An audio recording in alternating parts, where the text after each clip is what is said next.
అలాగే వైసీపీ నాయకులు కనకారావు గారు అలాగే షేక్ బాజీ గారు కాంగ్రెస్ పార్టీ నుంచి కూడా జాయిన్ అయ్యారు. నేరుగా షేక్ బాజీ గారి దగ్గరికి వెళ్దాము. ఎందుకంటే ఏవైతే స్వపక్షాలు ఇక్కడ పాలకపక్షము అలాగే విపక్షం కాకుండా ఒక మూడో పక్షంగా ఉంది, విపక్షంగా వాళ్ళు కూడా వాళ్ళ ప్రయత్నం చేస్తున్న నేపథ్యంలో బాజీ గారు ఇవాళ 100 రోజుల పాలన పూర్తి చేసుకుంది. ఇవాళ ఒక ప్రోగ్రెస్ రిపోర్ట్ రిలీజ్ చేయాల్సిన పరిస్థితుల్లో టీడీపీ పార్టీ ఉంటే ఆ ప్రోగ్రెస్ రిపోర్ట్ కన్నా ముందు వాళ్ళకు అనుకూలంగా గతంలో పనిచేస్తాయని భావించిన కొన్ని పత్రికలు ఇవాళ అదే టీడీపీ పార్టీ పాలనకు సంబంధించి కొన్ని నెగిటివ్ వార్తల్ని రాస్తున్న పరిస్థితి మనకు కనిపిస్తుంది. ఎలా చూడాలంటారు? మద్యం పాలసీ కొత్తగా వచ్చింది, అందులో సిండికేట్ల పాలన స్టార్ట్ అయిందనే విధంగా మాట్లాడుతున్నారు. ఇసుక దందాకు సంబంధించి లోకల్ ఎమ్మెల్యేలు దాన్ని ఒక ఆదాయ వనరుగా మార్చుకున్నారన్న మాట వినిపిస్తుంది. ఈ ప్రభుత్వాన్ని కాదు మేము కోరుకున్నది అన్నది ప్రజల్లో ఆ మాట వినిపిస్తుందన్న ఒక విశ్లేషణ వినిపిస్తున్న నేపథ్యంలో మీ అబ్జర్వేషన్ ఏంటి, మీరేమంటారు? ముందుగా మీకు అలాగే మన బీఆర్కే వ్యూవర్స్ కి ఈ డిబేట్ లో పాల్గొంటున్న రఫీ గారికి అట్లాగే కనకారావు గారికి నా శుభోదయం, నమస్కారం. Good morning. చెప్పాలంటే దంపెడి ఆశలు పెట్టుకొని ఈ ప్రభుత్వం మరి గత ప్రభుత్వం చేసిన అనేక తప్పుల్ని సరిదిద్ది మంచి పరిపాలన ఇచ్చి ప్రజలకి చాలా కంఫర్ట్ లెవెల్స్ లోకి మరి తీసుకెళ్తుంది అని చెప్పేసి ఆశించిన అందరికీ కూడా కొంత నిరాశ కనిపిస్తా ఉంది. మరి అప్పుడే కంప్లీట్ నిరాశ చెందాల్సిన అవసరం ఉందా? కేవలం 100 రోజులే దాటింది గవర్నమెంట్ వచ్చి, ఇంకా కొంత ముందుకెళ్తే అంటే ఈ మధ్యలో ఫ్లడ్స్ రావడం, డిస్టర్బెన్సెస్ అవ్వడం, గవర్నమెంట్ కూడా కొంచెం ఆ ఫ్లడ్స్ రిలీఫ్ లో బిజీ అవ్వటం ఇత్యాది కారణాలు చెప్పుకొస్తున్నప్పటికీ కూడా మరి ఈవేళ చూస్తే కనుక ఒక వినూత్న తరహాలో ఈ సిండికేట్స్ పరిపాలన, ముఖ్యంగా ఏంటంటే ఈ రాష్ట్రంలో ప్రధాన ఆదాయ వనరులైన ఇసుక, లిక్కర్, ఈ రెండు కూడా మరి సిండికేట్స్ చేతుల్లోకి వెళ్ళిపోయి వాళ్ళ కంట్రోల్లోకి వెళ్ళినట్టుగా జరుగుతుంది. ప్రచారమే కాదు, వాస్తవం కూడా ఉంది దీంట్లో. కాబట్టి ఇది చాలా శోచనీయం, చాలా ప్రజలు నిరాశకు గురవుతున్నారు. ఇందాక మీరు మీ ఇంట్రడక్షన్ లో చెప్పారు, వాళ్ళకు అనుకూలంగా ఉన్న పత్రికలు కూడా ఇదే రాసి అయ్యేది. అంటే ఏంటంటే జర్నలిజంలో ఒక లిమిట్ వరకు మాత్రమే పక్షపాతం ఉంటుంది.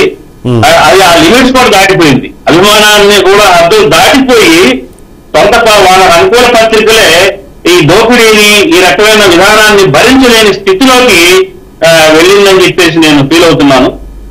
ప్రధానంగా ఏంటంటే ఈ ఇసుక ఏదైతే ఉచితంగా ఇసుక సరఫరా చేస్తామో కేవలం సీనరేజీ, రవాణా ఛార్జీలు పెట్టుకుంటే చాలు అని చెప్పేసి ప్రభుత్వం ఏదైతే ఆర్భాటంగా ప్రకటించిందో మరి ఆ రకంగా క్షేత్రస్థాయిలో పరిస్థితులు లేవు. ఈవేళ గత ప్రభుత్వం దిగేటప్పటికి ఒక ట్రాక్టర్ ఇసుక కొనాలంటే బ్లాక్ లో 5,000 ఉండేది. అదే ట్రాక్టర్ ఇసుక ఇవాళ 7,000 రూపాయలు, 7,500 రూపాయల వరకు కూడా కొన్ని చోట్ల ధర వెళ్ళిపోయింది బ్లాక్ లో. ఇక ఫ్రీ ఇసుక అనేది ఒక ప్రహసనం లాగానే కనిపిస్తా ఉంది. ఎలక్షన్ అప్పుడు సుమారుగా 80 లక్షల టన్నుల ఇసుక రాష్ట్రంలో అవైలబిలిటీ ఉందని చెప్పేసి రికార్డ్ చెప్తే, అది ప్రభుత్వ లెక్కల్లోకి వచ్చేసరికి 49 లక్షల టన్నులు మాత్రమే అవైలబిలిటీ ఇసుక ఉంది అని చెప్పేసి ప్రభుత్వం లెక్క చెప్పింది. ఆ మిగతా 40 లక్షల టన్నులు ఏమైపోయింది? ఇది ముందు లెక్క తేవాలి. కోట్లాది రూపాయలు విలువ చేసే ఆ 40 లక్షల టన్నుల ఇసుకని మరి నూతనంగా ఎన్నికైన ప్రజాప్రతినిధులే గద్దల్లాగా తన్నుకెళ్లి వాళ్ళ యార్డుల్లో వేశారన్న ఒక ప్రచారం అయితే జరుగుతా ఉంది. తీవ్రమైన ఆరోపణలు అయితే వెల్లువెత్తుతున్నాయి. ముందు మేమేం చెప్తామంటే దీని మీద విచారణ జరిపించాలి. ఎవరైతే ఇసుకాతులు ఉన్నారో, దీని మీద గద్దల్లాగా తన్నుకుపోయి వాళ్ళ జేబులు నింపుకున్నారో వాళ్ళు ఎవరో కనిపెట్టి వాళ్ళ మీద చర్యలు తీసుకుంటే అప్పుడు ఈ ప్రభుత్వ చిత్తశుద్ధిని మనం చిత్తశుద్ధి ఉందనుకోవచ్చు. కాకపోతే ఏంటంటే వాళ్ళ ప్రజాప్రతినిధులు, ఎమ్మెల్యేలు, ఇంకా లోకల్ స్థాయి లీడర్సే ముందు రాగానే ఇసుక మీద పడి దోచేస్తున్నారని చెప్పేసి అనేది ప్రచారం జరుగుతా ఉంది. అంతేకాదు ఇవాళ లిక్కర్ పాలసీ రేపు శాండ్ స్టార్ట్ చేశారు. ఫస్ట్ శాండ్ కంప్లీట్ చేసి మళ్ళీ లిక్కర్ దగ్గరికి వెళ్దాం ఒకసారి. ఈ శాండ్ పాలసీ ఏదైతే ఉందో మరి మంత్రి గారు చెప్పారు 16వ తారీఖు నుంచి అన్ని అవైలబిలిటీ వస్తాయి, అన్ని రీచుల్లో అవైలబిలిటీ ఉంటుంది. దాదాపు రాష్ట్రంలో 89 స్టాక్ పాయింట్స్ పెట్టాము, అన్ని చోట్ల అవైలబిలిటీ ఉంటుందని చెప్పేసి చెప్తున్నారు. కానీ ఏంటంటే కానీ ఏంటంటే ఇసుక లభ్యత లేదు, లభ్యత రావాలి, వచ్చిన తర్వాత స్టాక్ లేకపోవడం వల్లే డిమాండ్ పెరిగింది, బ్లాక్ మార్కెట్ లో వెళ్ళిపోయిందండి అంతా ఇసుక. సామాన్యులు ఇల్లు కట్టుకోవాలంటే ఇసుక లేని పరిస్థితుల్లో ఉంది.